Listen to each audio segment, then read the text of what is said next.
15 বছরের বেশি সময় ধরে আমি হজ ট্রেনিং এর সাথে যুক্ত। সেখান থেকে আমি আমার অভিজ্ঞতা দেখেছি 40% হজযাত্রীর হজ হচ্ছে না। হাজি উমরা যেতে চায়, হজে যেতে চায়, টিকিট কত এটা জানতে চায়, কোন হোটেলে দিবেন এটা জানতে চায়, কোথায় রাখবেন এটা জানতে চায়, কি কি আমলের মাধ্যমে আমি আমার উমরা অথবা হজকে পূর্ণ করতে পারি এটা কেউ জানতে চায় না। কোনটা ঠিক হজ হজযাত্রীদের তাদের জন্য সহজ গাইডলাইন একটা কি হইতে পারে? তাবুর এই পাশের লোকেরা বলি ওদের নামাজ হয় নাই, ও পাশের লোকেরা বলি এদের নামাজ হয় নাই। হজের বই যত বেশি পড়বে হজে তার সমস্যা তত বেশি বাড়বে।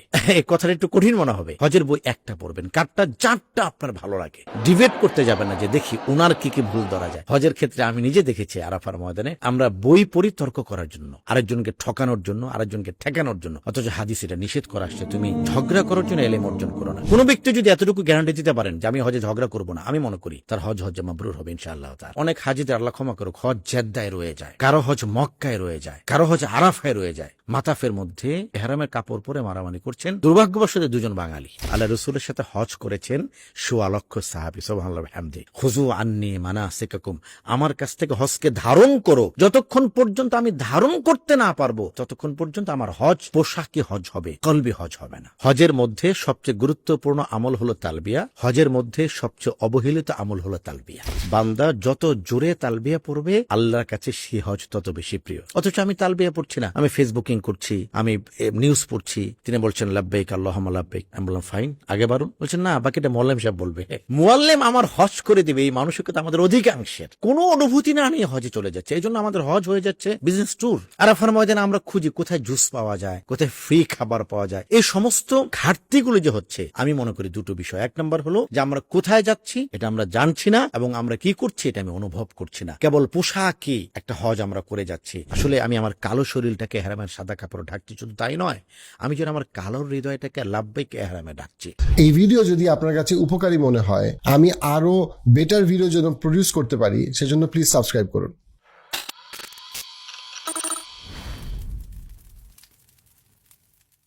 আসসালামু আলাইকুম, মাওলানা কাজী সানাউল্লাহ স্যার, কেমন আছেন? আলহামদুলিল্লাহ ভাই, খুবই ভালো আছি আলহামদুলিল্লাহ। জি স্যার, দীর্ঘ সময় ধরে আপনি টিভিতে বা বিভিন্ন মিডিয়াতে আপনি ইসলামের ব্যাপারে আমাদেরকে শিখাচ্ছেন। শিক্ষক হিসেবে, বক্তা হিসেবে, ইসলামিক গবেষক হিসেবে আপনার কাছ থেকে আমরা অনেক কিছু শিখি। বিশেষত হজ নিয়ে আপনি অনেক ট্রেনিং দেন, লেখালেখি করেন। তো সেই জায়গাটা থেকে আমাদের বাংলাদেশিরা তো এখন আলহামদুলিল্লাহ একটা বড় সংখ্যায় হজে যায় বা উমরাতেও যায়, কিন্তু অনেক সময় তাদের ট্রেনিং এর ঘাটতি থাকে। এবং আপনি একজন হজের প্রশিক্ষক হিসেবে দীর্ঘ সময় ধরে আপনি প্রশিক্ষণ দিচ্ছেন, আপনি কোন ঘাটতিগুলো আপনি দেখেন যে বাংলাদেশে হাজিদের জন্য একটা মারাত্মক বড় সমস্যা? জাযাকাল্লাহ খায়ের, ধন্যবাদ আপনাকে আজকের আয়োজনে আমাকে যুক্ত করার জন্য। এবং আপনি যে কথাটা বলেছেন সেটা হলো হজে ঘাটতি কোন জায়গাটা। আমি ঘাটতিটা বলার আগে পূর্ণতা কোন জায়গাটা সেটা আপনাকে একটু বলি, তাহলে ঘাটতিটা আমাদের বুঝতে একটু সহজ হবে। আমাদের প্রত্যেকটা মুমিন মানুষের অন্তরে জীবনে একবার আল্লাহর ঘর দেখার একটি তামান্না থাকে, আকাঙ্ক্ষা থাকে। এই স্বাদের সাথে সামর্থ্য হয়তো সব সময় থাকে না। একজন মুমিন তার জীবনের একটাই স্বপ্ন আল্লাহর ঘরটা একবার দেখা, তার জীবনে একটাই কল্পনা আল্লাহর ঘরে একবার পৌঁছা। দেখুন আল্লাহ তাআলা আমাদের কেমন ভাবে বানিয়েছেন। আল্লাহকে দেখা যায় না। কেউ যদি বলেন যে আমি আল্লাহকে দেখেছি, তিনি ভুল বলছেন। এটা সম্ভব নয়। এটা ইলমুল গায়ব, অদৃশ্য ইলম। আল্লাহকে দেখার কোনো সুযোগ নেই, কিন্তু আল্লাহর ঘরকে দেখার সুযোগ আছে। আল্লাহকে স্পর্শ করার কোনো সুযোগ নেই, কিন্তু আল্লাহর ঘরকে স্পর্শ করার সুযোগ আছে। আল্লাহর কাছে মাথা রেখে সিজদায় আমরা মাথা রাখি কুদরতি পায়ে, কিন্তু একটা ঘরকে আপনি জড়িয়ে ধরবেন, সেটা আল্লাহর ঘর, এটা হলো কাবাতুল্লাহ। এবং আল্লাহ তাআলা কোরআনুল হাকিমের মধ্যে বলেছেন বিসমিল্লাহির রহমানির রহিম, ইন্না আউওয়ালা বাইতি উদিআ লিন-নাস লাল্লাযী বিবাক্কাতা মুবারাকা ওয়া হুদাল লিল আলামিন ফিহি আয়াতুন বাইয়িনাত মাকাম ইব্রাহিম ওয়া মান দাখালাহু কানা আমিনা ওয়ালিল্লাহি আলান নাসি হিজ্জুল বাইত মান ইসতাতা ইলাইহি সাবিলা। এখানে অনেক লম্বা আয়াত। এখানে কাবার ইতিহাস বর্ণনা করা হয়েছে, পৃথিবীর ইতিহাস বর্ণনা করা হয়েছে, কাবার আকর্ষণীয় জায়গাগুলির কথা বলা হয়েছে। যে আয়াতটিতে আল্লাহ তাআলা মুমিনের পূর্ণতার কথা বলেছেন সেটা হলো ওয়ালিল্লাহ। তুমি যদি ঈমানদার হও, তোমার অন্তরে আমার ঘরে আসার একটা আকাঙ্ক্ষা থাকবে, তামান্না থাকবে। সামর্থ্যের কথাটা আয়াতের শেষাংশে আসছে, ওয়ালিল্লাহি আলান নাসি হিজ্জুল বাইত মান ইসতাতা ইলাইহি সাবিলা। যে ব্যক্তির হাতে সামর্থ্য আসবে, অর্থ আসবে এক ঘর থেকে মক্কা পর্যন্ত যাওয়ার, তার জন্য হজ ফরজ। তাহলে যার সামর্থ্য নেই সে কি কাঁদবে না? অবশ্যই কাঁদবে। সে তাহাজ্জুদে কাঁদবে, মোনাজাতে কাঁদবে। আমাদের হৃদয়টা কাবা দেখার জন্য পরিপূর্ণ, এটা হলো 1 নম্বর। 2 নম্বর হলো সামর্থ্যবান ব্যক্তিও জীবনে একবার চায় আমি যেন হজে যেতে পারি। তাহলে আমরা দুটো পূর্ণতা পেলাম, একটা হলো ভালোবাসার পূর্ণতা, একটা হলো তামান্নার পূর্ণতা, আর একটা হলো সামর্থ্যের পূর্ণতা। 2 নম্বর বিষয় হলো ঘাটতি, যেটা আপনি বলছেন, আমি বলবো যে জ্ঞানের ঘাটতি, নলেজের ঘাটতির কারণেই মানুষজন হজ ট্রেনিং এর ব্যাপারে আগ্রহী নয়, হজে যেতে আগ্রহী। বাংলাদেশে সম্ভবত 1600 এজেন্সি আছে যারা হজের খেদমত করে থাকেন। আমি খেদমতই বলবো, আমি ব্যবসা বলবো না। আমি মনে করি একটা এজেন্সির মূল বিষয় হওয়া দরকার হাজির খেদমত, কিন্তু খেদমতটা হচ্ছে না কেন?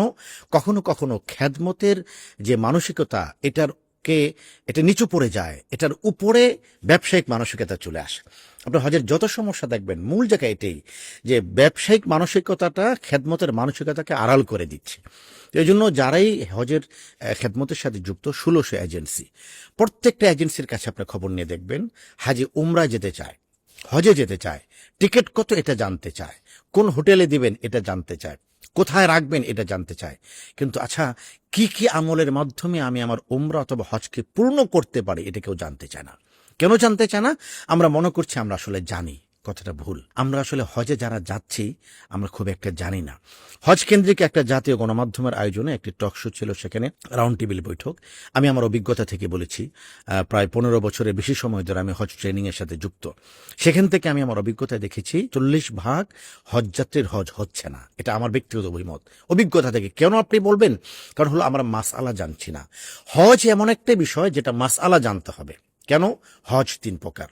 যারা 5 বার হজ করেছেন এমন অনেক লোক আছেন যিনি হজ 3 প্রকার বলতে উনি মনে করেন প্রথম প্রকার হলো 15 লক্ষ টাকা, দ্বিতীয় প্রকার হলো 10 লক্ষ টাকা, তৃতীয় প্রকার হলো 8 লাখ টাকা। আপনাকে যেটা ফান মনে হবে, but it's not fun, it's truth. অনেকে মনে করেন। একটা হলো হজ্জে এফরাদ। হজ্জে এফরাদের সাথে হজ্জে তামাত্তু রাত দিন পার্থক্য আছে। একটা হলো হজ্জে কেরান। হজ্জে কেরানের সাথে হজ্জে এফরাদের দিন রাত পার্থক্য আছে। এখন আমি হজে যেতে গেলে আমাকে জানতে হবে যে আমি কোন প্রকার হজ করছি। আরাফার ময়দানে সবাই থাকছেন। এফরাদ যারা করবেন তারাও আরাফায় থাকবেন, কেরান যারা করবেন তারাও আরাফায় থাকবেন, তামাত্তু যারা করবেন তারাও আরাফায় থাকবেন।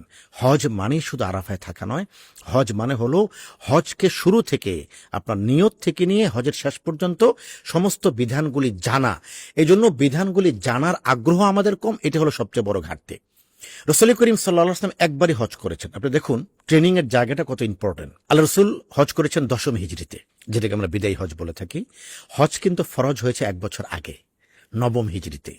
সে বছর রাসূল করিম সাল্লাল্লাহু আলাইহি ওয়াসাল্লাম হজে আসেননি।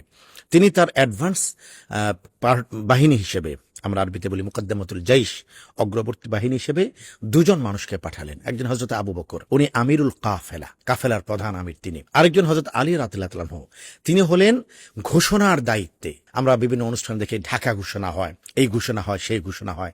হজের কিছু ঘোষণা হযরত আলী দিলেন। কি দিলেন? মুশরিকরা হজ করতে পারবে না, এটা করা যাবে না, সেটা করা যাবে না। বিভিন্ন প্রকার ঘোষণা নবীজির পক্ষ থেকে হযরত আলী দিলেন। কেন? রাসূল আসবেন আগামী বছর 10ম হিজরিতে। নবীজি আসার আগেই যেন হজের সমস্ত বিধানগুলি পরিপূর্ণ হয়। নবীজি এলেন 10ম হিজরিতে। নবীজির সাথে হাজি কতজন? আমি যতটুকু জানি, আলহামদুলিল্লাহ আপনি এবার হজে যাচ্ছেন। বাংলাদেশ থেকে প্রায় 85,000 আল্লাহর ঘরে মুসাফিররা হজে যাচ্ছে। আল্লাহ রসুলের সাথে হজ করেছেন 1.25 লক্ষ সাহাবী, সুবহানাল্লাহ হামদি। 1,24,000 অথবা 1,39,000 অথবা 1,44,000, একাধিক রকমের বর্ণনা আসছে। তাদের সবাইকে একজন শিক্ষক হজ শেখাচ্ছেন, তিনি রাসূল করিম সাল্লাল্লাহু আলাইহি ওয়াসাল্লাম, মানবতার সবচেয়ে বড় শিক্ষক যিনি। কিন্তু তিনি হজেরও শিক্ষক। 1 লক্ষর বেশি মানুষ নবীজি যেদিকে যাচ্ছেন তারা ছুটছে। নবীজি আরাফায়, তারা আরাফায়। নবীজি মুজদালেফায়, তারা মুজদালেফায়। নবীজি সাফায়, তারা সাফায়। শুধু কি তাই? রাসূলুল্লাহ সাল্লাল্লাহু আলাইহি ওয়াসাল্লাম হজ করছেন, তার মানে হলো সাথে 1.25 লক্ষ সাহাবী, সাথে উৎসুক জনতার ভিড়। একবারের জন্য রসুলকে দেখতে এসেছেন। আল্লাহ রসুল যখন সাফা পাহাড়ে উঠছেন, চিৎকার করে লোকেরা, হুনা মুহাম্মদ, হুনা মুহাম্মদ। ও যে দেখো, ইসলামের নবী মুহাম্মদকে দেখা যাচ্ছে সাল্লাল্লাহু আলাইহি ওয়াসাল্লাম। এত শত ভিড়ের মাঝেও নবীজি ক্লান্ত হননি। নবীজি বলেছেন সাফা পাহাড়ের পাদদেশে দাঁড়িয়ে, খুযু আন্নী মানাসিকাকুম, হে আমার প্রিয় সাহাবীরা, আমার কাছ থেকে হজের বিধানকে তোমরা ধারণ করো। রাসূল পড়তে বলেননি, লিখতে বলেননি, ধারণ করতে বলেছেন। এই জন্য আমি মনে করি মহতারাম, হজকে মুখস্থ করতে হবে না, কিন্তু জানতে হবে। হজকে শিখতে হবে, খুব সিম্পল কাজ। উমরার ক্ষেত্রে 4টি কাজ, হজের ক্ষেত্রে 9টি কাজ। 9টি শুনলে একটু বেশি মনে হবে, আপনি 9টি বাদ দিন। হজের ক্ষেত্রে 3টি কাজ, মাত্র 3টি ফরজ আপনি মনে রাখুন, আর টিমের সাথে থাকুন, বাকি 6টি ওয়াজিব আদায় হয়ে যাবে। আমরা না হাজি সাহেব না, আমরা যারা যাচ্ছি, আল্লাহ আমাদেরকে মাফ করেন, আমরা হজ শিখতে চাই না, এবং অনেক দায়িত্বশীল যারা এজেন্সির দায়িত্বশীল আমরা আছি, আমরা হজকে শিখাতে চাই না। কারণ হাজি যখন শিখবে তখন তার মধ্যে যেটা সে শিখেছে ওভাবে করার মানসিকতা বাড়বে। সে জিজ্ঞেস করবে সুন্নাহ টাইম কতটুকু, নবীজি কোন ধরনের হজ করেছেন, আচ্ছা মুজদালিফায় আমি কখন থাকবো। আপনি দেখবেন যে অনেক, আমি আল্লাহ আমাকে ক্ষমা করুক, আমি আমার অভিজ্ঞতা থেকে বলছি, অনেক এজেন্সির লোকেরাও হজের সমস্ত বিধান জানেন না। এজন্য মূল কথাটি হলো, আমরা যারা হজ করতে যাচ্ছি আমাদের প্রধান ঘাটতি হলো আমরা জানতে চাচ্ছি না, করতে চাচ্ছি। তো যখন আপনি না জেনে করতে যাবেন তখন ভুল হবে স্বাভাবিক। ভুলের মধ্যে 3 ধরনের ভুল আছে। একটা ভুল হলো ফরজের মধ্যে ভুল, ওমরার মধ্যে 2টো ফরজ, হজের মধ্যে 3টে ফরজ। কেউ যদি এই 4টি ভুলের কোনো একটি ভুল করেন তার হজ হবে না, ওমরাও হবে না, হজ হবে না। আল্লাহ না করুক, তাকে আবার নতুন করে হজ করতে হবে। ওমরার মধ্যে 2টো ওয়াজিব, হজের মধ্যে 6টি ওয়াজিব। কেউ যদি কোনো একটি ওয়াজিব ছেড়ে দেন তাকে দম দিতে হবে। দম মানে হলো হারাম এরিয়ার মধ্যে কোনো একটি জন্তু জবাই করা আল্লাহর নামে। সেই জন্তুর একটির দাম প্রায় 750 রিয়াল, মানে প্রায় 20,000 টাকার কাছাকাছি। আমি এমন অনেক অভিজ্ঞতা পেয়েছি মহতারম। উমরা করার 1 মাস পরে আমাকে এক বোন ফোন দিয়েছেন অস্ট্রেলিয়া থেকে। তিনি উমরার আগে আমার সাথে অনেকবার কথা হয়েছে, তিনি হোটেল সম্পর্কে জানতে চেয়েছেন, হিলটন হোটেলের সার্ভিস কেমন এটা জানতে চেয়েছেন, ভালো খাবার কোথায় পাওয়া যায় এটা জানতে চেয়েছেন। তিনি একবার আমাকে মাসালা জিজ্ঞেস করেননি। উমরা করার 1 মাস পরে তিনি আমাকে ফোন করে জিজ্ঞেস করেছেন, আচ্ছা সানাউল্লাহ ভাই, হেয়ার কাটিং এর কোনো বিষয় টিষয় আছে নাকি? তার মানে হলো তিনি চুল কাটেননি। তা আমি জানতে চেয়েছি আপনি কয়টা উমরা করেছেন। তো তিনি বললেন যে অস্ট্রেলিয়া থেকে গিয়েছি এত কষ্ট করে, আমি 3 বা 4টা উমরা করেছি, গিয়ে একটা করেছি, তারপর তাইফ থেকে একটা করেছি, মসজিদে আয়েশা থেকে একটা করেছি। তা আমি বললাম যে সব মিলিয়ে প্রায় আপনার 1.5 লাখ টাকার মতো জরিমানা আসছে। কেন এটা? ওই যে তিনি অ্যাকোমোডেশনটা বারবার কনফার্ম করতে চেয়েছেন, ফ্যাসিলিটিসটা জানতে চেয়েছেন, মাসালা জানতে চান। তো এই জন্য হজের ফরজে যদি কারো ভুল হয় তাহলে তার হজ হবে না। ওয়াজিবে যদি ভুল হয় তার ন্যূনতম 20,000 টাকা জরিমানা, যেটা ওখানে আদায় করতে হবে। সুন্নাতে ভুল হলে হজ হয়ে যাবে কিন্তু পূর্ণতা পাবে না। একটা স্পেশাল অ্যানাউন্সমেন্ট, আপনারা যারা এফেক্টিভলি টাকা কিভাবে আয় করব, ব্যয় করব, বিনিয়োগ করব, সেভ করব, এই বিষয়ে জানতে চান, সেই ব্যাপারে আপনাদের জন্য এফিশিয়েন্ট মানি ম্যানেজমেন্টের এই কোর্সে আমরা নিয়ে এসেছি। এনরোল করার জন্য লিংকে ক্লিক করুন। তো আমি জীবনে একটাবার হজ করতে যাব, আমার হজটা যেন নির্ঝঞ্ঝাট হয়, নিষ্কলুষ হয়, নির্ভুল হয়, এই দায়িত্ব আমার। আমি একটা মজার তথ্য আপনাকে দিই, সেটা হলো হজ ক্যাম্পে এক ভদ্রলোককে দেখলাম হেরামার কাপড় পরে আছেন। তা আমি হৃদয়ের তাগিদে সবাইকে মাসালা শেখাতাম। তো ওনাকে জিজ্ঞেস করছি, মহতারাম মনে হয় হজে যাচ্ছেন, আলহামদুলিল্লাহ মাশাআল্লাহ হেরাম পরা। তিনি বলেন যে হুজুর আমি আজকে রাতে ফ্লাইট, মাশাআল্লাহ। তো তালবিয়াটা বলুন। হজের ক্ষেত্রে আমি আপনার মাধ্যমে এই বার্তা সবার কাছে পৌঁছতে চাই, হজের মধ্যে সবচেয়ে গুরুত্বপূর্ণ আমল হলো তালবিয়া। আপনি একটু বাক্যটা আমি আবার রিপিট করছি, হজের মধ্যে সবচেয়ে গুরুত্বপূর্ণ আমল হলো তালবিয়া, হজের মধ্যে সবচেয়ে অবহেলিত আমল হলো তালবিয়া। দুটো বিষয়, সবচেয়ে গুরুত্বপূর্ণ আমল তালবিয়া এবং সবচেয়ে অবহেলিত আমল তালবিয়া। আপনি হজের বিষয়টা একটু দেখবেন যে হজের বিধানটা গুরুত্বপূর্ণ কিন্তু কাজটা খুব সহজ। আরাফা সবচেয়ে ইম্পর্টেন্ট বিধান হজের। আল্লাহ রাসূল বলেছেন আল হজ্জুল আরাফা, আরাফাটাই হলো হজ। কোনো ব্যক্তি যদি আরাফা না যায় তার হজ হবে না। এই জন্য আপনারা যখন যাবেন বাসে করে, গাড়িতে করে, আপনারা দেখবেন আপনাদের পাশ দিয়ে অ্যাম্বুলেন্সের একটা সারি যাচ্ছে। তারা কারা? কেউ অসুস্থ, কেউ বিছানা শয্যাশায়ী, এমনকি কেউ হয়তো মস্তিষ্ক দিক থেকে অসুস্থ, তিনি ভুলে গেছেন সবকিছু। এমন মানুষকেও 1 সেকেন্ডের জন্য 9 তারিখে আরাফায় নিতে হচ্ছে। কেন? এটা এত ইম্পর্টেন্ট। এবার দেখুন কাজ কি? কোনো কাজ নেই, কোনো কাজ নেই আরাফার ময়দানে। 2টো কাজ, একটা হলো তালবিয়া পড়ুন, লাব্বাইক আল্লাহুম্মা লাব্বাইক, লাব্বাইক লা শারীকা লাক লাব্বাইক, ইন্নাল হামদা ওয়ান নি'মাতা লাকা ওয়াল মুলক লা শারীকা লাক। এটাই পড়ুন আরাফার দিন, এটাই কাজ। 2 নম্বর কাজ হলো দোয়া করা।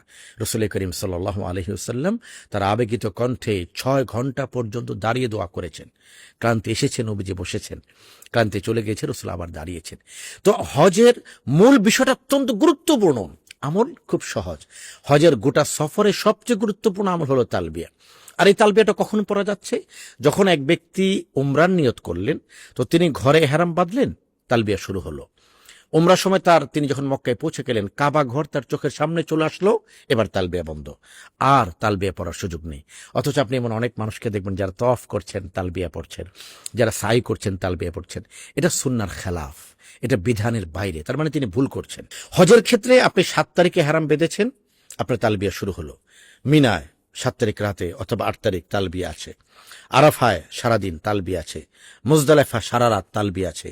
10 তারিখে মুজদালেফা থেকে আপনি লক্ষ মানুষের ভিড়ে তালবিয়ার ধ্বনিতে সাদা হেরামের কাপড় পরে লাব্বাইক ধ্বনির সেই আলোকিত মিছিলে আলোড়িত জনস্রোতের সাথে আমরা চলে আসছি জামারায়। প্রথম জামারা কাজ নেই, দ্বিতীয় জামারা কাজ নেই, তৃতীয় জামারা 7টা পাথর নিক্ষেপ করছি। 7টি পাথর নিক্ষেপ করার আগ পর্যন্ত আমার তালবিয়া, পাথর নিক্ষেপ করে ফেললাম, আমার তালবিয়া শেষ হয়ে গেল। তার মানে তালবিয়া একটা নির্ধারিত টাইম আছে, এই টাইমে সবচেয়ে গুরুত্বপূর্ণ হলো তালবিয়া। আল্লাহ রসুলকে জিজ্ঞেস করা হচ্ছে আইজুল আমালি আফদালু, ব্যাখ্যাটা হলো আইজুল আমালি আফদালু ফিল হজ, ইয়া রাসূলুল্লাহ হজের মধ্যে সবচেয়ে গুরুত্বপূর্ণ বিধান কি? রসুল দুটো বাক্য বলছেন, আল আজ্জু ওয়া সাজ্জু। আজ্জু মানে হলো, কিতাবের মধ্যে আসছে আত-তালবিয়াতু বিসাউতিন আলিন, উচ্চ স্বরে তালবিয়া পড়া। নবীজি বলেছেন যে হজের সফরে বান্দা যত জোরে তালবিয়া পড়বে আল্লাহর কাছে সে হজ তত বেশি প্রিয়। সুবহানাল্লাহ বিহামদি। অথচ আপনি দেখবেন যে আমাদের আমলে তালবিয়া নেই। মিনার ময়দান তো সবসময় গমগমিত হওয়ার কথা তালবিয়ার আওয়াজে। আমি 100 টাকা পেলে আমি ঢাকার এক মাথা থেকে আরেক মাথা পর্যন্ত আমার নেতার নামে স্লোগানে ফাটিয়ে তুলছি, কাঁপিয়ে তুলছি। অথচ লাব্বাইক আমি আমার আল্লাহর নামে স্লোগান দিচ্ছি, আমি আমার একমাত্র রবের নামে স্লোগান দিচ্ছি, এবং তার গৃহে যাবার পথে, তার শহরে, যে শহর আল্লাহর শহর মক্কা যায় যেখানে কাবা, অথচ আমি তালবিয়া পড়ছি না, আমি ফেসবুকিং করছি, আমি নিউজ পড়ছি, আমি এটা করছি সেটা করছি। এই জন্য ওলামায়ে কেরাম বলেন যে একজন মানুষ যখন হজে যায় তখন আল্লাহ সবচেয়ে বেশি খুশি হন, শয়তান সবচেয়ে বেশি নারাজ হয়। তো শয়তান মানুষটাকে তো হজে যেতে আটকাতে পারেনি, সে তার অন্তরের মধ্যে তালবিয়াটাকে লক করে দেয়, সে তালবিয়া পড়ে না। রাজ্যের জড়তা, দ্বিধা, ভাব, অভিনয় তাকে গ্রাস করে, না আপনি তো রিচ ম্যান, আপনি কি করে তালবিয়া পড়েন, আপনি তো এলিটস, সুতরাং আপনি তালবিয়া পড়া হয় নাকি? এই সমস্ত নানা জড়তা, কৃত্রিমতা, পোশাকিপনা আমাকে ঢেকে দেয়, আমার হৃদয়ের উপর প্রলেপ পড়ে যায়, আমার অন্তর থেকে উচ্ছ্বাসের সাথে তালবিয়া আসে না। যাদেরও আসে তাদের অবস্থা কি? হজ ক্যাম্পের যে কথা আপনাকে বলছিলাম, আমি বললাম মুরব্বী তালবিয়া পড়ুন, তিনি বলছেন লাব্বাইক আল্লাহুম্মা লাব্বাইক। আমি বললাম ফাইন, আগে বাড়ুন। বলছেন না, বাকিটা মোল্লাম সাহেব বলবে। মানে মুয়াল্লেম আমার হজ করে দিবে, এই মানসিকতা আমাদের অধিকাংশের। এই জন্য যেটা হচ্ছে, হজের টিকিট, মোল্লাম সাহেব আমার টিকিটটা কখন দিবেন, কয় তারিখ ফ্লাইট, কখন যাচ্ছি, এটা জিজ্ঞেস করুন। আচ্ছা হজে কোন আমলগুলি গুরুত্বপূর্ণ বলেন তো? তো এই জন্য সবচেয়ে বড় ঘাটতিটা বলবো আমি আমাদের, আমরা যারা আল্লাহর ঘরে যাচ্ছি, আমরা কোনো রকমের প্রস্তুতি ছাড়া যাচ্ছি। কোথায় যাচ্ছি আমি? আল্লাহর ঘরে। আল্লাহর ঘর কোথায়? কাবা প্রাঙ্গণে, যেখানে আল্লাহ তাআলা আমাদের ইনভাইট করেছেন। এবং আল্লাহ যত বড়, কাবা ঘরের সম্মান তত বেশি। একজন মানুষ যত বড় হয়, তিনি যখন কাউকে দাওয়াত করেন, ইনভাইট করেন, তখন তাদের জন্য তো বড় করে আয়োজন করেন। আল্লাহ তাআলা আয়োজনটাকে অনেক বড় করেছেন। এবং তার খলিল যিনি, তার প্রিয় রসুল যিনি, হযরত ইব্রাহিম খলিলুল্লাহ, তাকে আল্লাহ তাআলা বলেছেন ওয়াজ্জিন ফিন্নাস লিল হজ, নবী ইব্রাহিম আপনি আমার পক্ষ থেকে মানুষকে হজের জন্য ইনভাইট করুন, দাওয়াত দেন। আজকে আমি আপনি যে আল্লাহর ঘরে যাচ্ছি, এটা আমাদের চেষ্টায় নয়, আল্লাহর ইচ্ছায়। আল্লাহ তাআলা ইব্রাহিম আলাইহিস সালামকে বলেছেন যে আপনি আমার বান্দাদের জন্য কাবা ঘরকে প্রস্তুত করুন, ওয়াতাহহির বাইতি লিত্তাইফিনা ওয়াল আকিফিনা ওয়ার রুকআইস সুজুদ। আপনি আমার ঘরকে পরিষ্কার করুন। কাকে বলছেন আল্লাহ? হযরত ইব্রাহিম আলাইহিস সালামকে। কাদের জন্য? আপনি এবং আমার জন্য, এবং যারা আমরা হজে যাচ্ছি তাদের জন্য। তো আমরা যারা হজে যাচ্ছি, আমি কি অনুভব করতে পারছি যে আল্লাহ তাআলা আমাকে কোন জায়গাটায় নিয়ে যাচ্ছেন, কোথায় আমি নিয়ে যাচ্ছেন? আমি পঙ্কিলতার একেবারে অতল গহ্বরে পতিত ছিলাম, পাপের অন্ধকার প্রকোষ্ঠে পতিত ছিলাম। আল্লাহ আমাদেরকে হেফাজত করুন যে আমাদের পাপের সেই অন্ধকার জগতের প্রতিগন্ধময়তা মানুষ জানে না, কেউ জানে না কত পাপী আমরা। সেই পাপী মানুষটাকে আল্লাহ তাআলা ইহরামের শুভ্রতা দান করেছেন। আমি ইহরামের কাপড় পরছি, আসলে আমি আমার কালো শরীরটাকে ইহরামের সাদা কাপড় ঢাকছি। শুধু তাই নয়, আমি যেন আমার কালো হৃদয়টাকে লাব্বাইক ইহরামে ডাকছি। তখন আমি পথ চলছি আল্লাহর ঘরে, আমার প্রতি কদম কদম আমি আগাচ্ছি আল্লাহর ঘরে। এই অনুভূতি যেন আমার হৃদয়কে আড়ষ্ট করে, এই অনুভূতি যেন আমার হৃদয়কে আঁকড়ে ধরে, এই অনুভূতি যেন আমার হৃদয়কে তাপিত করে, উত্তাপিত করে। যখন আমার হৃদয় অনুভবে তাপিত হবে, তখন আমার চোখ থেকে পানি পড়বে। এই পানিটাও তপ্ত, তবে এই পানিটা আনন্দের অশ্রু, অনুভূতির অশ্রু, আল্লাহ তাআলার অনুকম্পা প্রত্যাশার অশ্রু। এবং আমার জবান থেকে লাব্বাইক উচ্চারিত হবে। উচ্চারণটা শুধু আমার মুখেই থাকবে না, আমার কণ্ঠ কেঁপে উঠবে অনুভূতির জন্য। আল্লাহ, আমি কোনোভাবেই তোমার ঘরে যাবার উপযুক্ত ছিলাম না, তুমি আমাকে উপযুক্ত করেছো, তুমি আমাকে রহমতের দরিয়ায় আমাকে আহ্বান করেছো। এই জন্য আল্লাহ তাআলার আয়াতটা আপনি দেখুন কত চমৎকার করে তিনি বলছেন যে তোমরা আমার ঘরে আসো। কেন আল্লাহ তাআলা ইতিহাস বর্ণনা করছেন, ইন্না আউওয়ালা বাইত, এটা পৃথিবীর প্রথম ঘর, উদি আলিন নাস, এটা আমি মানুষের জন্য তৈরি করেছি, লাল্লাযী বিবাক্কাতা, এটা মক্কা শহরে। জেনে রাখো এই ঘরটা বরকতময়। কতটা বরকত, তুমি তাওয়াফ করলে বরকত পাবে, তুমি এখানে নামাজ পড়লে বরকত পাবে। তুমি কিছুই করছো না, তাওয়াফও করছো না, নামাজও পড়ছো না, তুমি তাকিয়ে আছো আমার ঘরের দিকে। কালো পাথরের একটা ঘর, একটা ঘর কতক্ষণ দেখা যায়, কিন্তু কাবা ঘর এমন একটা যে হাজারো সহস্র বছরও যদি মুমিন তাকিয়ে থাকে তার চোখের পলক পড়তে চাইবে না, তার হৃদয়ের পিপাসা নিবারণ হবে না। আমরা না কোনো অনুভূতি না নিয়ে হজে চলে যাচ্ছে, এই জন্য আমাদের হজ হয়ে যাচ্ছে বিজনেস ট্যুর। আমি কি জিজ্ঞেস করছি, আচ্ছা গোল্ডের দাম কোথায় কম? আমি তো গোল্ড কিনতে যাচ্ছি না। আমি কি জিজ্ঞেস করছি, আচ্ছা জেদ্দা কবে যাব? কেন জেদ্দা আপনি কেন যাবেন? আমি একটু আরব সাগর, ভাই আপনি কক্সবাজার যান, আপনি সাগর দেখুন, কক্সবাজারে যান। আপনি মক্কায় যান তাওয়াফ করার জন্য, আপনি আরব সাগরে কেন যাবেন? আমি ব্যক্তিগতভাবে মনে করি যারা হজ উমরা যাচ্ছেন তারা যেন সেখানে জেদ্দায় না যান। জেদ্দাটা মক্কা মদিনার মতো পবিত্র নয়, সেটা একটা শহর, সমস্ত শহরে পবিত্রতা থাকে না। ওই জন্য জেদ্দায় গেলে হজ উমরার ফ্লেভারটা নষ্ট হয়ে যায়। তো আল্লাহ তাআলা আমাদেরকে তার ঘরে আহ্বান করেছেন। আপনি যখন কাবায় গেলেন, আল্লাহ বলছেন তুমি আমার কাবা ঘরের দিকে তাকাও। এবং এখানে কি কি আকর্ষণ আছে আল্লাহ তাআলা বলছেন, ফিহি আয়াতুম বাইয়িনাত, এখানে আমি অনেকগুলি নিদর্শন রেখেছি। ফিহি আয়াতুম বাইয়িনাত, অনেক সুস্পষ্ট নিদর্শন। একটা হলো মাকাম ইব্রাহিম। দেখুন, আজ থেকে ৪৫০০ বছর আগে অথবা তার চেয়েও বেশি একজন মানুষ আল্লাহর নির্দেশে আমাদের জন্য আল্লাহর ঘর তৈরি করেছেন। রোদে পুড়ে, বৃষ্টিতে ভিজে, রোদের উত্তপ্ততায় শরীরকে জ্বালিয়ে যিনি ঘর বানিয়েছেন তিনি ইব্রাহিম আলাইহিস সালাতু ওয়াস সালাম, যিনি আমাদের জাতির পিতা, যিনি আমাদেরকে নামকরণ করেছেন। আমরা যেন তার প্রতি কৃতজ্ঞ থাকি, দায়বদ্ধ থাকি। আল্লাহ বলেছেন যে মিল্লাতে আবিকুম ইব্রাহিম হুয়া সাম্মাকুমুল মুসলিমিন, তুমি আজ থেকে ৪০০০ বছর পরে পৃথিবীতে জন্ম নিয়েছো, জেনে রেখো তোমাদের নাম একজন রেখেছেন, সাম্মাকুমুল মুসলিমিন, তিনি মুসলমান হিসেবে তোমাদের নামকরণ করেছেন। হে ইব্রাহিম আলাইহিস সালাতু ওয়াস সালাম যেই জান্নাতে পাথরের উপর দাঁড়িয়ে কাবাঘরকে নির্মাণ করেছেন, এটাকে আপনি নাম ফলক বলতে পারেন, পায়ের ফলক বলতে পারেন।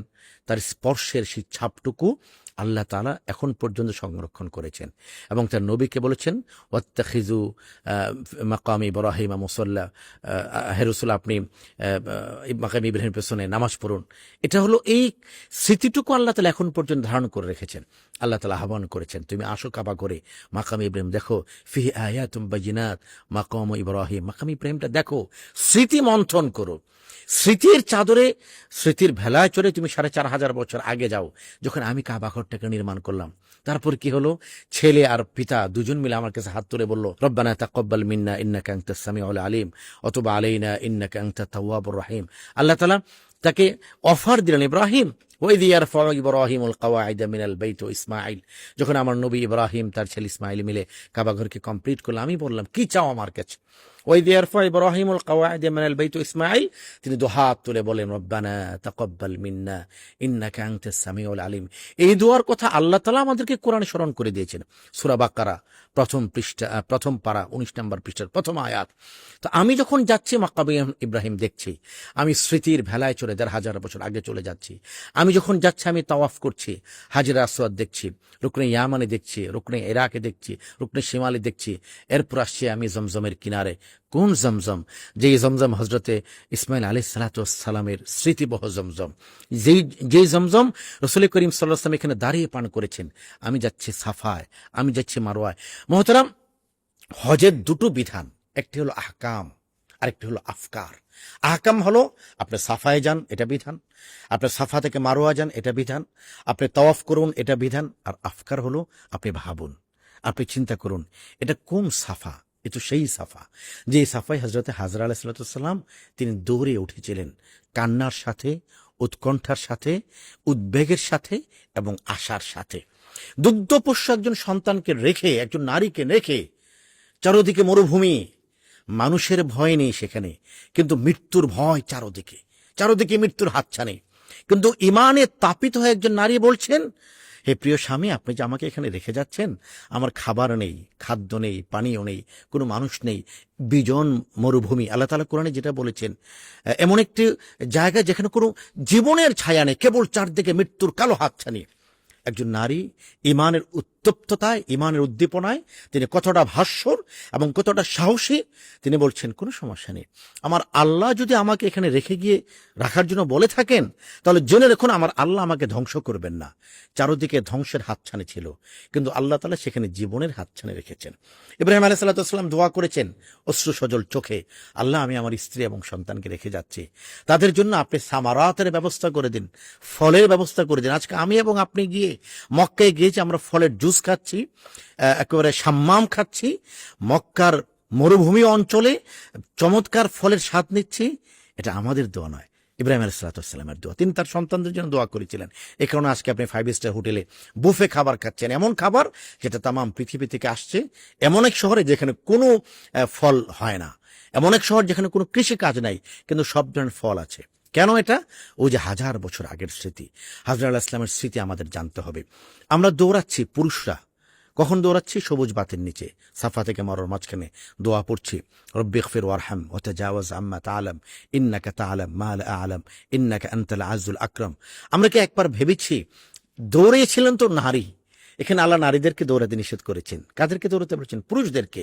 আচ্ছা, ইব্রাহিম আলাইহিস সালামের ওই সময়টার আগে হযরত হাজরা যখন দৌড়াচ্ছেন, এর আগেও তো হজ ছিল, আদম ইসলাম হজ করেছেন। তো এই দৌড়ানোটা উনি তো দৌড়েছেন ওনার কারণে, ওনার সন্তানের ক্ষুধা পিপাসার কারণে। আমরা কেন দৌড়াচ্ছি? আমরা দৌড়াচ্ছি এই কারণে ওই দৌড়ানোটা আল্লাহর কাছে ভালো লেগেছিল। অন্তরে উৎকণ্ঠা, ভয়, আশঙ্কা, উদ্বেগ এবং সমস্ত কিছুকে ঢেকে দিয়েছে আল্লাহর প্রতি আশা, আল্লাহ রহমতের প্রতি ভরসা, আল্লাহ রহমতের প্রতি ওনার প্রত্যাশা। আল্লাহ এই জিনিসটাকে পছন্দ করেন। এই জন্য আমরা যারা সাফা মারা সাই করছি, কিছু সময়ের জন্য সেই ফিল অনুভব আমরা করতে পারছি কিনা? পারছি না। এই জন্য আমরা যখন সাফা মারা সাই করি, আমরা মোবাইলটা অন করে বলি দেখো আমি এখন সাফায়, আমরা এয়ার কন্ডিশনটা দেখি, আমরা ঝাড়বাতিটা দেখি, আমরা গল্প করি, তারপরে কি অবস্থা, কয় টাকা দিয়ে হজ এসেছেন। না, সাফা মারোয়ার পাহাড়ে তো এই এয়ার কন্ডিশনে আপনি সাই করছেন, কিন্তু আপনার শরীরটা শীতল থাকবে, মনটা তো 1500 4500 বছর আগের কথা ভাবার। আমরা মিনায় যাচ্ছি, কোন সেই মিনা যেখানে ইব্রাহিম আলাইহিস সালাম তার সন্তানকে কুরবানি করেছিলেন। আমি আমার বাক্যটা রিপিট করছি, কুরবানি করেছিলেন। ওনার কুরবানির মধ্যে কোনো কমতি ছিল না, কোনো দ্বিধা ছিল না, কোনো শঙ্কা ছিল না। তিনি তো ছুরি চালিয়ে দিয়েছেন, কিন্তু আল্লাহ তাআলা সেই ছুরির নিচ থেকে হযরত ইসমাইলকে সরিয়ে নিয়ে গেলেন, জান্নাত থেকে দুম্বা পাঠিয়ে দিলেন। তো আমরাও তো চাচ্ছি সেই মিনায়, সেই মিনায় গিয়ে তো আমরা সেই ইব্রাহিমী চেতনায় উজ্জীবিত হচ্ছি না। হযরত ইসমাইলের কথাটা আমাদের চোখে বেশি উঠছে না। তিনি বলেছিলেন, বাবা আমি তো আপনার একমাত্র সন্তান এবং আদরের সন্তান, আপনি আমাকে উপর করে শুইয়ে দেন, কারণ আপনি যখন আমাকে চিৎ করে শোয়াবেন, আমি আপনার দিকে তাকিয়ে থাকবো, তো আমার চেহারার দিকে আপনার চোখ গেলে আপনি আমাকে জবে করতে পারবেন না। আমাকে উপর করে দিন, তাহলে আপনি আমার পিছন দিকটা দেখবেন, আই কন্টাক্ট হবে না, আমার কোমল ফেরেশতার মতো চেহারাটা আপনার চোখে আসবে না। সেই ত্যাগ, সেই কুরবানি, সেই নাজরানার ছিটে ফুটেওকে আমরা অনুভব করতে পারি মিনায়? পারি না। আর পারি না বলে আমরা বারবার অস্থির হয়ে ওঠে, এসি এত কম কেন, আরেকটু বাড়ানো যায় কিনা, সিটটা এত ছোট কেন। না, আপনি কোথায় আছেন এটা ভাবুন। আরাফায় যাচ্ছি আমরা, আরাফায় রাসূল করিম সাল্লাল্লাহু আলাইহি ওয়াসাল্লাম 6 ঘন্টারও বেশি সময় ধরে তিনি হাত তুলে আল্লাহর কাছে দোয়া করেছেন। আরাফার ময়দানে কোরআনের আয়াত নাজিল হয়েছে, আল-ইয়াওমা আকমালতু লাকুম দীনাকুম ওয়া আতমামতু আলাইকুম নি'মাতি ওয়া রাদিতু লাকুমুল ইসলাম দীনা। আজকে আমরা মুআল্লিম নাম্বার খুঁজি, আমি 80 নাম্বার মুআল্লিম, একজন 70 নাম্বার মুআল্লিম। আপনি মুআল্লিম নাম্বার কেন খুঁজছেন? হতে পারে আপনি এমন একটি জায়গায় আছেন যে জায়গা দিয়ে রাসূল করিম সাল্লাল্লাহু আলাইহি ওয়াসাল্লাম এবং তার 16 লক্ষ সাহাবী তারা হয়তো কদমের পদচিহ্ন রেখে অতিক্রম করেছেন। আরাফার ময়দানে আমরা খুঁজি কোথায় জুস পাওয়া যায়, কোথায় ফ্রি খাবার পাওয়া যায়। এই সমস্ত লিকেজগুলি যে হচ্ছে, কি বলে প্রবলেমগুলি যে হচ্ছে বা ঘাটতিগুলি যে হচ্ছে, আমি মনে করি দুটো বিষয়। এক নম্বর হলো যে আমরা কোথায় যাচ্ছি এটা আমরা জানছি না, এবং আমরা কি করছি এটা আমি অনুভব করছি না। কেবল পোশাকি একটা হজ আমরা করে যাচ্ছি, জাস্ট এটা শরিয়ার ভিত্তিতে আইন, কি বলে বিধানের দিক থেকে হজ হয়ে যাচ্ছে, হুকুমের দিক থেকে হজ হয়ে যাচ্ছে, কিন্তু হৃদয়ের দিক থেকে কিন্তু হজ হচ্ছে না। অথচ আল্লাহ তাআলা কোরআনে বলছেন, ওয়াতাযাওয়াদু, তোমরা হজের প্রস্তুতি গ্রহণ করো, ফাইন্না খায়রাজ যাদিত তাকওয়া জেনে রাখো, তাকওয়ার প্রস্তুতির হলো সবচেয়ে বড় প্রস্তুতি। এই জন্য আমি মনে করি, এবং যে বার্তাটি আমি আপনার মাধ্যমে দিতে চাই, আমরা যারা হজে যাচ্ছি ইনশাআল্লাহ তাআলা, অথবা যারা হজে যাব, আমরা যেন হজটা অনুভব করি, হজটা যেন বুঝি। এবং নবীজি যেটা বলেছেন, খুযু আন্নী মানাসিকাকুম, আমার কাছ থেকে হজকে ধারণ করো। যতক্ষণ পর্যন্ত আমি ধারণ করতে না পারবো ততক্ষণ পর্যন্ত আমার হজ পোশাকি হজ হবে, কলবি হজ হবে না। দুইটা বিষয় আমি আপনার কাছ থেকে জানতে চাবো। একটা হচ্ছে গিয়ে কি, যে সাধারণ যারা আমাদের মতো হজ যাত্রী, তাদের একটা অনেক ইখতিলাফের মধ্যে তারা পড়ে যায়। দেখা যায় যে যত আলেম, প্রত্যেকের একটা করে হজের বই আছে এবং প্রত্যেকেই বলেন যে এই নিয়মের বাইরে গেলে হবে না। এবং আমরা কিন্তু দেখি ইভেন আরাফাত দিনেও বিখ্যাত একটা মারপিট আছে হাজিদের, যে জোহর 2 আর রাকাত না আসর, 4 রাকাত। 2 রাকাত না 4 রাকাত, কি হবে না হবে। এবং এই নোংরামিটা কিন্তু আমাদেরকে দেখতে হয়, যেটা খুবই দুঃখজনক। এবং এক্ষেত্রে অবশ্যই হজ যাত্রীদেরও অনেক ভুল আছে। কোনটা ঠিক হজ, এইটা নিয়ে একটা খুব উৎকণ্ঠা, ইখতিলাফের মধ্যে বাংলাদেশিদের হজ যাত্রীদেরকে আমি অনেক সময় হাবুডুবু খাইতে দেখছি।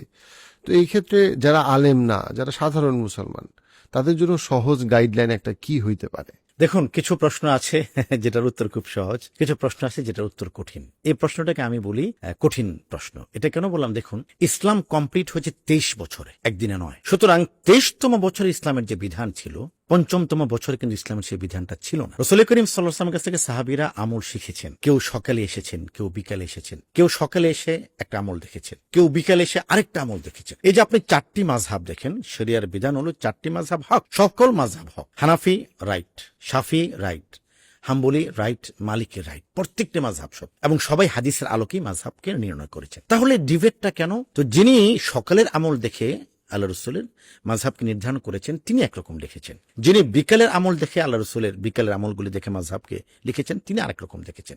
হানাফি মাযহাবের ক্ষেত্রে এই কথাটা বলা হয় যে হযরত ইমাম ইমামে আজম আবু হানিফা রাহিমাহুল্লাহ তাআলা, তিনি নবীজির শেষ সময়ের আমলগুলি দেখেছেন কিতাবে হাদিসে। তো শেষ সময়ের আমলগুলির আলোকে তিনি তার মাযহাবকে তৈরি করেছেন। এখন দেখুন, রাসূল করিম সাল্লাল্লাহু আলাইহি ওয়াসাল্লাম কোন হজ করেছেন? রাসূল করেছেন হজ্জে কিরান। হজ্জে কিরান হলো যে ব্যক্তি একই সফরে একই পোশাকে প্রথমে উমরা আদায় করবে, এরপর হজ আদায় করবে। কিরানের সাথে তামাত্তু এবং ইফরাদের বেশ কিছু বৈচিত্র্য রয়েছে, ভিন্নতা রয়েছে, আমি সেদিকে যাচ্ছি না।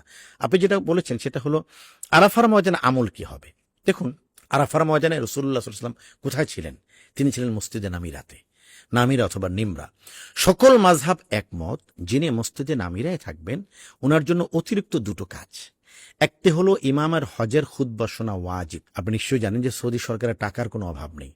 ওরা চাইলে গোটা আরাফার কিলোমিটারটা টোটালি 12 অথবা 15 কিলোমিটার পুরা এরিয়াটি, সৌদি সরকার চাইলে গোটা 15 কিলোমিটার জায়গার প্রত্যেকটা ইঞ্চিতে সাউন্ড বক্স দিতে পারতেন। তাহলে কি হতো? আমরা সবাই খুতবা শুনতে পারতাম।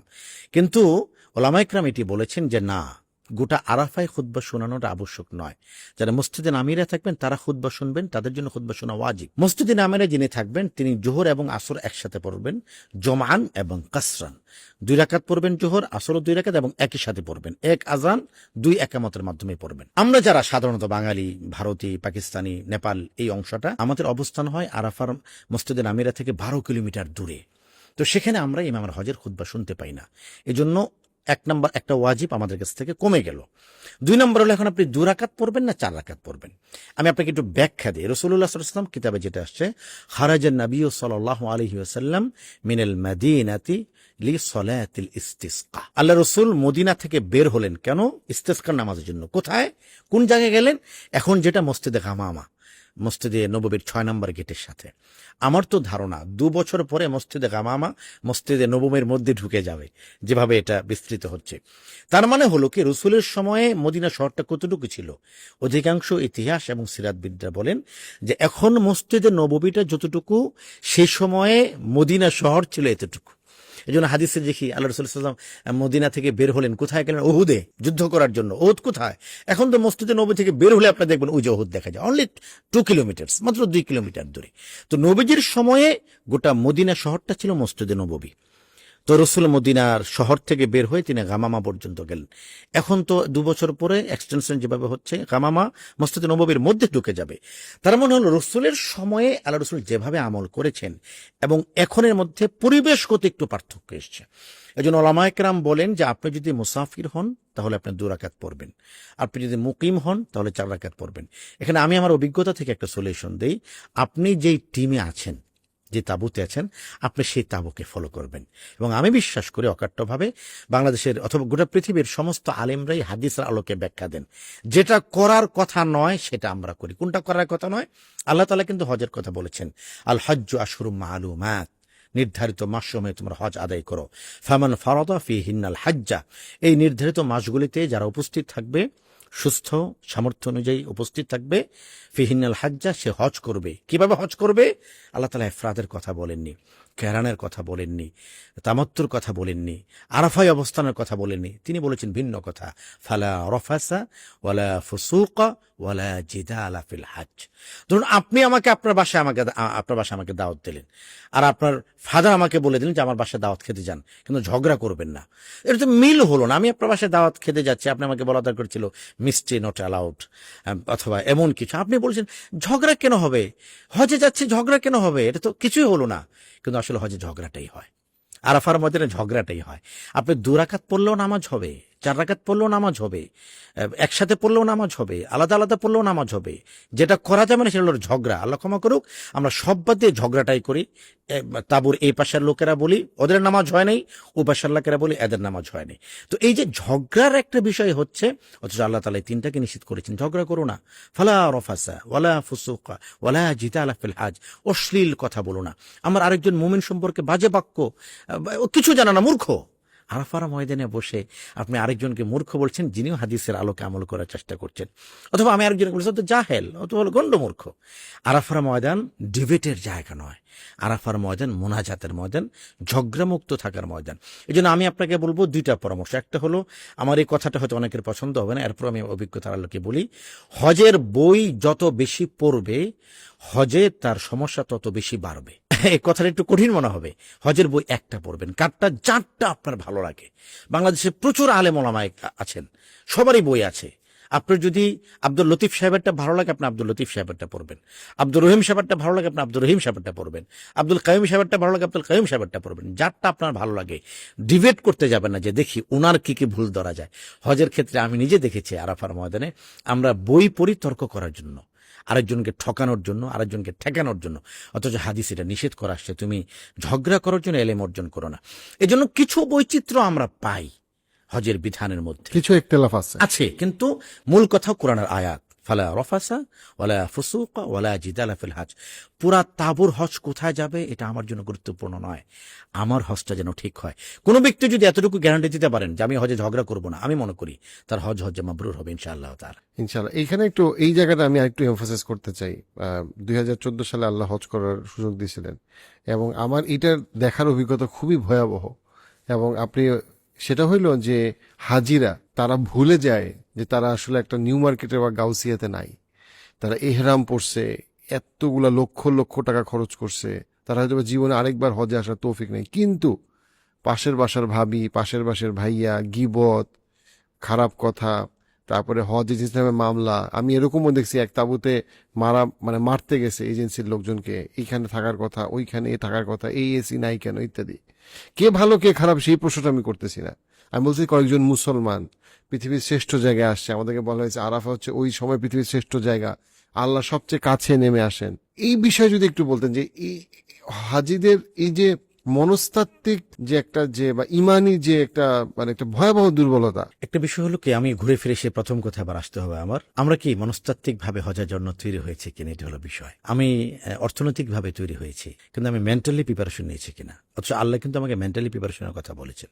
তাকওয়াটা তো এই জায়গায় বলা হয় যে বুদ্ধিটা কোথায় থাকে। কেউ বলেছেন বুদ্ধি থাকে ব্রেনে, কেউ বলেছেন বুদ্ধি থাকে এখানে, আল্লাহ ভালো জানেন। কেউ বলেছেন 2 জায়গায় থাকে, 2টা কানেকশন হতে হয়, 2টা কানেকশন হলে সে বেশি বুদ্ধির অধিকারী হয়। এটা একটা জোক আছে, লোকজন বলে যে খাটো মানুষের বুদ্ধি বেশি থাকে। বলেছে কেন? বলেছে কানেকশনটা খুব দ্রুত হয়। যাই হোক, এটা মূল কথাটি হলো আমরা মেন্টালি প্রিপেয়ার্ড হচ্ছে কিনা। মেন্টালি আমার প্রিপেয়ার্ড হচ্ছেন। আরাফায় যেখানে আপনি মারামারি করতে দেখেছেন, এখানে আমার কথাটা কোনো কোনো এজেন্সির লোকেরা পছন্দ করবে না। সেটা হলো ধৈর্য ধৈর্য ধৈর্য। ঠিকই আছে, কোন ধৈর্য? আপনি আমার কাছ থেকে 10 লাখ টাকা নেবেন আর আমাকে 7 লাখ টাকার সার্ভিস দেবেন, এটার নাম ধৈর্য? অসম্ভব, এটার নাম ধৈর্য না। হ্যাঁ, এজেন্সির সাথে আপনার বচসা হবে, এটা পরে। আপনার হজটা যেন নষ্ট না হয়। যেই সমস্যা মানুষ কর্তৃক সৃষ্ট, এটা নিয়ে আপনি কথা বলবেন, আঙুল তুলবেন। তুমি আমার কাছ থেকে 10 লাখ টাকা নিবা, আমাকে 7 লাখ টাকার সার্ভিস দিবা, আর আমাকে বয়ান দিয়ে দেবে ধৈর্য, এটা জুলুম, এটা অন্যায়। একটা হলো আপনি টাকা দিয়েছেন 10 লাখ টাকার, সবই ঠিক আছে, আপনি আরাফার ময়দানে গেলেন, গাড়ি পাচ্ছেন না, হ্যাঁ, এটা আপনি ধৈর্য ধরুন। আপনাকে নিবে, সৌদি সরকার আপনার কাছ থেকে যে অর্থ নিয়েছে আপনাকে নিবে। তো 1000 লোক একটা বাসে 40 জন আসে, তো কাউকে না কাউকে তো সবার শেষে যেতে হবেই। 1000 লোক তো আর এক বাসে উঠবে না, কিন্তু আমাদের প্রত্যেকের কথা হলো যে না, আমি প্রথম উঠবো এবং আমার সিটটা প্রথম সিট। এই কারণে কিন্তু সমস্যাটা হচ্ছে। আপনি চুপ থাকুন। যেই সমস্যা মানুষ কর্তৃক সৃষ্টি নয়, কুদরতান, আপনি এখানে ধৈর্য ধরুন। কেউ যদি আপনার কথার সাথে দ্বিমত করে, আপনি তার সাথে আপনার অধিকারটুকু আপনি বুঝিয়ে নেবেন, কিন্তু সেটা হজের আগে হোক অথবা পরে হোক, হজের দিন নয়। এজন্য প্রথম কথা হলো যে আমরা মানসিকভাবে যেন প্রস্তুত হই। আর মানসিকভাবে প্রস্তুত না হওয়ার ক্ষেত্রে এজেন্সি কোনোভাবেই তাদের দায় এড়াতে পারে না। কারণ হাজিদেরকে নলেজ বিল্ড আপ করার জন্য, মানসিকভাবে প্রস্তুতি করার জন্য আমাদের দেশে কোনো আয়োজন আমি অন্তত দেখি না। আমি মালয়েশিয়ার কথা শুনেছি, সেখানে হজ করতে গেলে ট্রেনিং করতে হয়। সেই ট্রেনিং এর সার্টিফিকেট প্রদান করার পরে তিনি হজের রেজিস্ট্রেশন করতে পারেন। আমি একটা চমৎকার কথা আপনাকে বলি, আমি ঠিক অন্য দেশের কথা জানি না, ভারত, পাকিস্তান, শ্রীলঙ্কা, নেপালের কথা জানি না। বাংলাদেশে একটি জাতীয় দৈনিকের নিউজ হয়েছে যে অন্তত ঢাকা শহরের প্রতি 18 মিনিটে একটা করে তালাক হচ্ছে। এটা কেন হচ্ছে জানেন? কারণ হলো আমরা আসলে বিয়ে কাকে বলে এটা জানি না, এই জন্য তালাক বিষয় হচ্ছে। মালয়েশিয়াতে আমি নিজে একটা প্রতিষ্ঠান ভিজিট করেছি, ওখানে তালাক কিভাবে দিবেন এটা শেখানো হয়। তো এতে করে হচ্ছে কি, ওখানে তালাক কমে যাচ্ছে। তালাকের দেওয়ার যে প্রক্রিয়া, এটা তো অনেক কঠিন, তো ওই প্রক্রিয়ার কেউ যায় না। এবং সেখানে বিয়ের আগে প্রত্যেককে দাম্পত্য জীবনের কোর্স করতে হয়। তো যখন উনি দাম্পত্য জীবনের কোর্স করছেন, তখন তিনি বুঝতে পারছেন যে আমার সব কথার সাথে আমার স্ত্রীর মিল নাও হতে পারে, এরপর আমরা সুখে থাকব।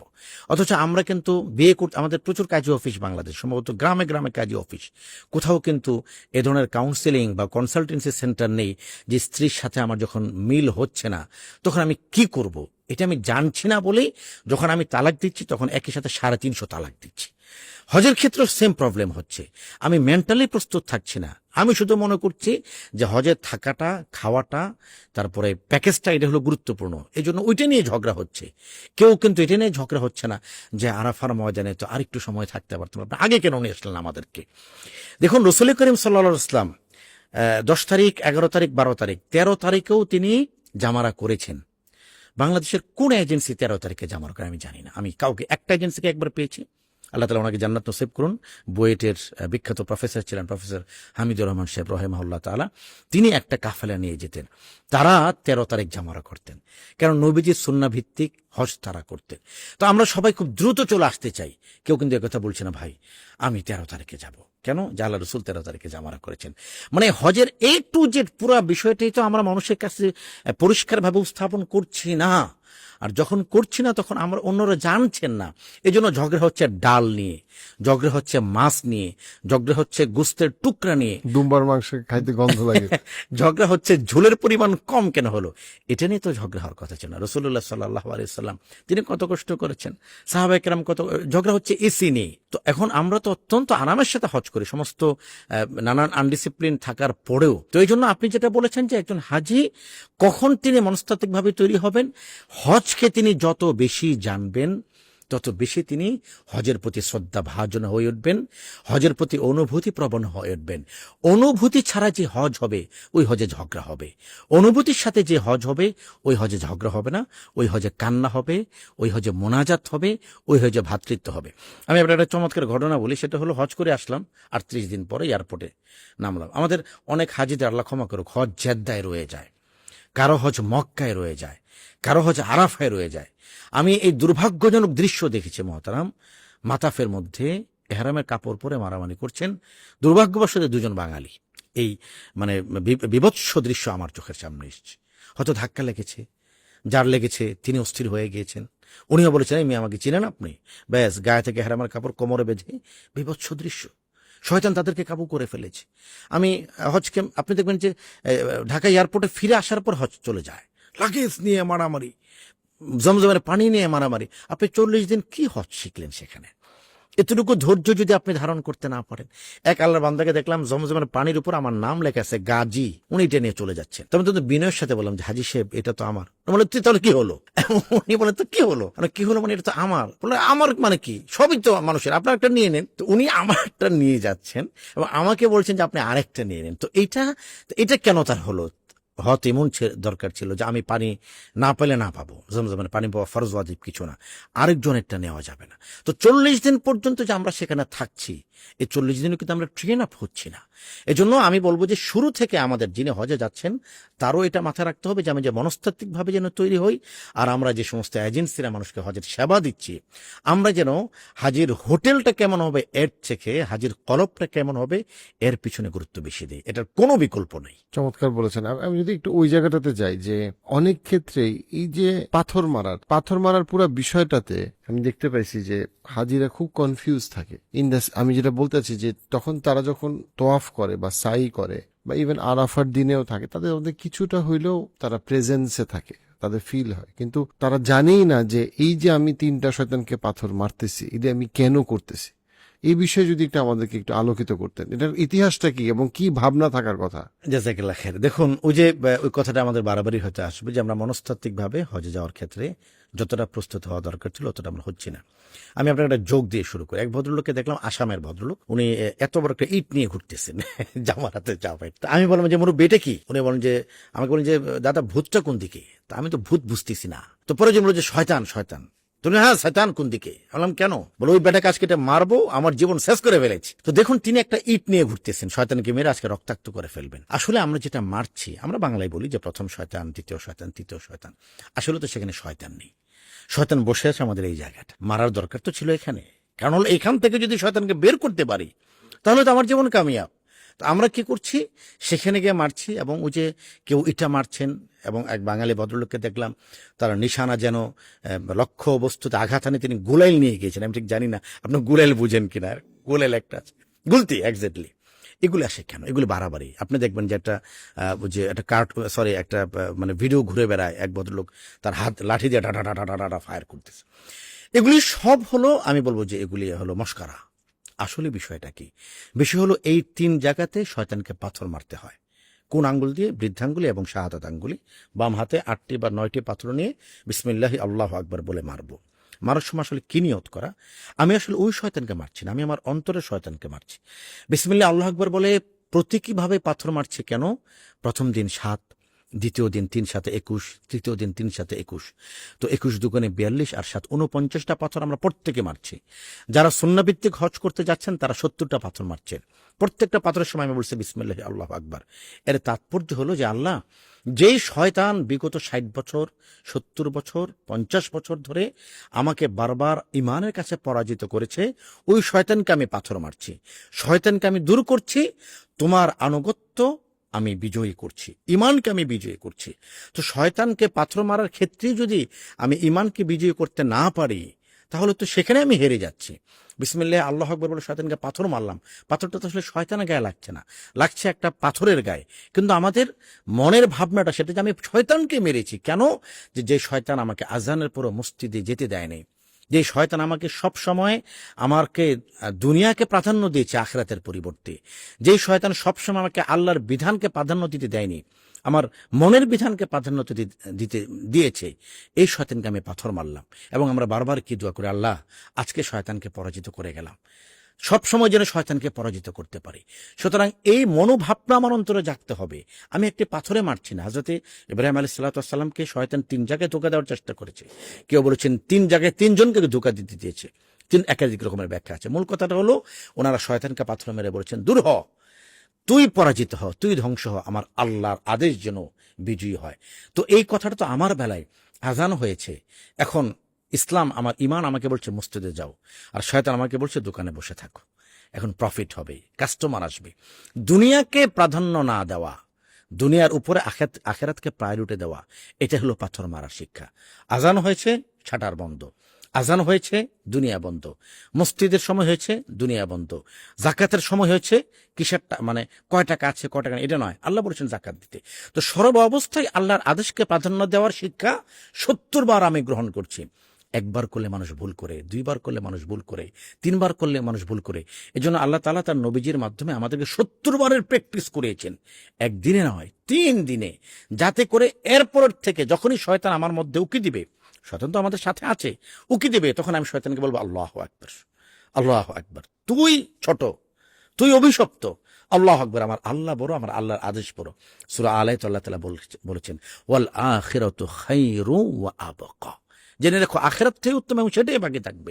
এজন্য প্রতি মুহূর্তে শয়তানকে পাথর মারার মাধ্যমে মূল শিক্ষা হলো বিসমিল্লাহি আল্লাহু আকবার, বিসমিল্লাহি আল্লাহু আকবার, বিসমিল্লাহি আল্লাহু আকবার। আমরা ছোটকালে নামতে শিখেছি 2 দুগুণে 4, 4 দুগুণে 8, এখনো ভুলি না। কেন ভুলি না? ওই যে শিখেছি।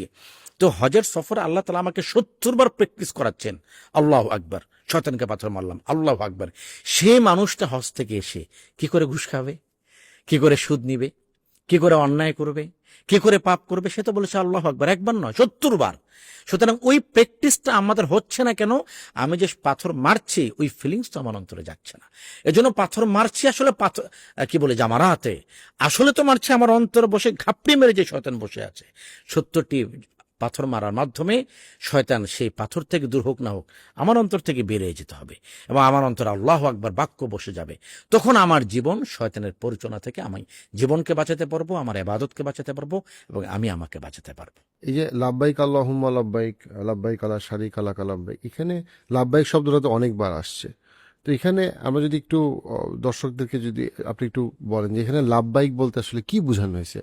একটা বিষয় হলো কি, হজের পুরা বিধানের পিছনে কোনো যুক্তিকতা নাই। যুক্তিকতা কেননা এটা একটা আবেগের সফর, এটা প্রেমের সফর, এটা প্রেমময়তার সফর। আপনি বলুন যে সাফা মারোয়া হাঁটার কি যুক্তি আছে? এখানে যুক্তির বিষয় নয়, আল্লাহ বলেছেন সুতরাং হাঁটো। আমরা যখন ভালো কোথাও যাই তখন আমরা একটু খুব গর্জিয়াস হয়ে যাই। আজকে আপনি আমাকে আমন্ত্রণ জানিয়েছেন, আমি একটু সেজে সুজে এসেছি, কোন কালারটা ভালো লাগবে, এটা কেন? কোথাও যাচ্ছি, পৃথিবীর সবচেয়ে মর্যাদাময় জায়গা হলো আল্লাহর ঘর। সেখানে তিনি আমাদেরকে যখন ডাকছেন তখন সবচেয়ে ভালো পোশাক পরে যাওয়ার ক্ষমতা আমাদেরকে দেওয়া হয়নি। বলা হয়েছে 2 টুকরো সাদা কাপড় পরে আসো। তাহলে খুব দামি একেবারে ব্র্যান্ডেড না, সেলাইবিহীন সাদা কাপড়। তাহলে চুলটাকে একটু আছড়ে একটু জেল টেল দিয়ে বলছে না, উস্কো খুস্কো চুল, খুব দামি একেবারে যে কি বলে উহুদ আতর দিয়ে বলছে না, নো পারফিউম, কোনো আতর দেওয়া যাবে না। এটা কেন? আসলে কোনো কারণ নেই। কারণ হলো আল্লাহ তাআলা বান্দার কাছ থেকে আবদিয়তটা দেখতে চান, আনুগত্যটা দেখতে চান, বেচাইনে দেখতে চান, আশেকানা ভাব দেখতে চান। 2 টুকরো সেলাইবিহীন কাপড় পরে আমি তৈরি হলাম, আমার সমস্ত সম্পদ সব রয়ে গেল দেশে, দামি কাপড় রয়ে গেল, দামি পারফিউম রয়ে গেল, আমি 2 টুকরো সাদা কাপড় পরে আল্লাহর ঘরে প্রেমের সফরের জন্য তৈরি হয়েছি। যখন সফরের জন্য তৈরি হয়েছে তখন আমার অন্তরের মধ্যে ভালোবাসা জেগে বসেছে, ভালোবাসা জেগে বসেছে, এবং আমি হৃদয় থেকে আলোড়িত অনুভূতির সাথে শব্দগুলো বলছি লাব্বাইক আল্লাহুম্মা লাব্বাইক, আল্লাহ আমি হাজির, আল্লাহ মা হাজির। আমাদের মা যখন আমাদেরকে ডাকেন, মায়ের সাথে আমরা বড় হওয়ার সাথে সাথে না বাবা মার সাথে সম্পর্ক খারাপ হতে থাকে। ছোটকালে খুব ভালো থাকে, এক পর্যায়ে যখন কিশোর থাকে তখন বাবা মাকে সবচেয়ে বড় শত্রু মনে হয়, ঠিক টাইমে বাসায় ফিরতে হয়, না পড়লে মার খেতে হয়। তখন আবার যখন বড় হতে থাকে তখন আমরা ব্যস্ত হয়ে যাই, বাবা মার সাথে দূরত্বটা বেড়ে যায়। সবচেয়ে কোমল সম্পর্ক থেকে যখন স্কুলে যেতে হয় না, মাদ্রাসায় যেতে হয় না, শুধু মায়ের সাথে নানা বাড়ি যেতে চাই, মা ডাকছেন কোথায় গেলে খোকা, আমরা বলছি মা আমি আসছি আসছি মা আসছি। এটা কেন বলছি? কেন আমার আবেগের হৃদয়টা ভরা। এজন্য হজের সফর তো আবেগের সফর। লাব্বাইক আল্লাহুম্মা লাব্বাইক, আল্লাহ আমি আসছি, আল্লাহ আমি আসছি। লাব্বাইক লা শারীকা লাকা লাব্বাইক। হজের মূল শিক্ষা হলো শিরক মুক্ত। আল্লাহ ছাড়া আমাদের কোনো মাবুদ নেই, তিনি একমাত্র রব, তিনি একমাত্র খালেক, তিনি একমাত্র মালিক। এই শিরক মুক্ত সাক্ষ্যটা আমরা বারবার দিচ্ছি, লাব্বাইক আল্লাহুম্মা লাব্বাইক, লাব্বাইক লা শারীকা লাকা লাব্বাইক। তারপর কৃতজ্ঞতা আদায় করছি, ইন্নাল হামদাল্লাহ। এই যে আমার মতো একজন পঙ্কিলময় মানুষকে, দূষিত মানুষকে, আবর্জনাময় মানুষকে আপনি এহরামের শুভ্র কাপড়ে সুবাসিত হওয়ার, সুরভিত হওয়ার, পবিত্র হওয়ার সুযোগ দিলেন, এই শুকরিয়া আপনার। লাব্বাইক আল্লাহুম্মা লাব্বাইক, লাব্বাইক লা শারীকা লাকা লাব্বাইক, ইন্নাল হামদা, প্রশংসাটা আপনার, ওয়া নি'মাতা, নিয়ামত কেবলই আপনার, লাকা ওয়াল মুলক, রাজত্ব আপনার, লা শারীকা লাক। এজন্য তালবিয়ার বাক্যে বাক্যে প্রেমের উদ্দীপনা জেগে ওঠে। তালবিয়ার শব্দে শব্দে আল্লাহ আমাকে সিলাতুন বাইনাল আবদি ওয়া রাব্বি, বান্দাকে আল্লাহর কাছাকাছি নিয়ে যায়। এটা প্রেমের সফর, এটা আনুষ্ঠানিক কোনো সফর নয়। নামাজে এসছেন আপনি টুপি পরুন, নামাজে এসছেন আপনি সুন্দর জামা পরুন, আতর দেন, কিন্তু হজের সফরের ক্ষেত্রে বলা হয়েছে 2 টুকরো কাপড় পরে আসো। হজের সফরের ক্ষেত্রে বলা হয়েছে 2 ফিতাওয়ালা স্যান্ডেল পরে আসো। হজের সফরের ক্ষেত্রে বলা হয়েছে তুমি ঘুরতে থাকো। আমরা আসলে কাকে তাওয়াফ করছি? কাবাগরকে না, আল্লাহর বিধানকে তাওয়াফ করছি। এজন্যই তাওয়াফকালীন সময়ে কাবা ঘরের দিকে তাকাতে নেই। আমার সমস্ত তাওয়াফ তো আল্লাহর ঘরের দিকে হচ্ছে। এই যে আমরা তাওয়াফ করছি, আমরা কি আসলে কাবা ঘরের কেবল একটা ঘরের তাওয়াফ করছি না, আমরা আল্লাহর আদেশের তাওয়াফ করছি। আল্লাহ বলেছেন এই ঘরকে তাওয়াফ করো, ফালি আবুদু রব্বা হাযিল বাইত, এই ঘরের যিনি রব তার ইবাদত করো। এই জন্য ওলামায়ে কেরাম বলেন তাওয়াফ করার সময় কাবা ঘরের দিকে না তাকানো। আমি তো আসলে কাবা ঘরের কাছে যাচ্ছি না, আমি আল্লাহর কাছে যাচ্ছি।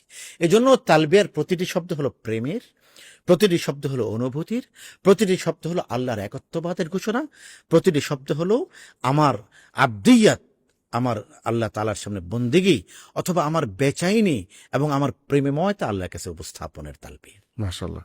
তো আপনার কাছ থেকে আজকে অনেক গুরুত্বপূর্ণ বিষয়গুলো শিখলাম, হজের প্রস্তুতি এবং হজের ট্রেনিং এর গুরুত্বের উপরে, যেটা আমার কাছে মনে হয় আমরা অনেকেই মিস করি। আমরা অর্থনৈতিক আহ, আহ, যে প্রস্তুতি সেটাকে একমাত্র প্রস্তুতি মনে করি। তো আমার কাছে মনে হয় যে এই আলোচনা থেকে হাজিগণ যারা এইবার গিয়েছেন, তারাও যারা শুনবেন অথবা সামনেও যারা যাবেন, তাদের জন্য শেখার অনেক কিছু আছে। এবং আল্লাহ আপনাকে আরো আপনার জ্ঞানে বারাকাত দেখ, সময় বারাকাত দেখ, এবং ইনশাল্লাহ আপনাকেও আরো সুযোগ দেখ, আমাদেরকে সবাইকে আরো সুযোগ দেখ যেন আমরা বারবার বাইতুল্লাহর কাছে যাইতে পারি। ইনশাল্লাহ দোয়া রাখবেন। ইনশাল্লাহ। আসসালামু আলাইকুম। আপনাকে অনেক ধন্যবাদ, জাযাকাল্লাহ খের, আমাকে হজের কিছু আবেগ অনুভূতির কথা ব্যক্ত করার জন্য। এবং আমরা যারা হজে যাচ্ছি তাদের অন্তরে যেন প্রেমময়তার সৃষ্টি হয়, আন্তরিকতার সৃষ্টি হয়, অনুভবের সৃষ্টি হয়, হজ যেন অনুভাবিত হয়ে ওঠে। আমাকে কথা বলার সুযোগ দেওয়ার জন্য আপনাকে অনেক শুকরিয়া জানাচ্ছি। আসসালামু আলাইকুম ওয়া রাহমাতুল্লাহ।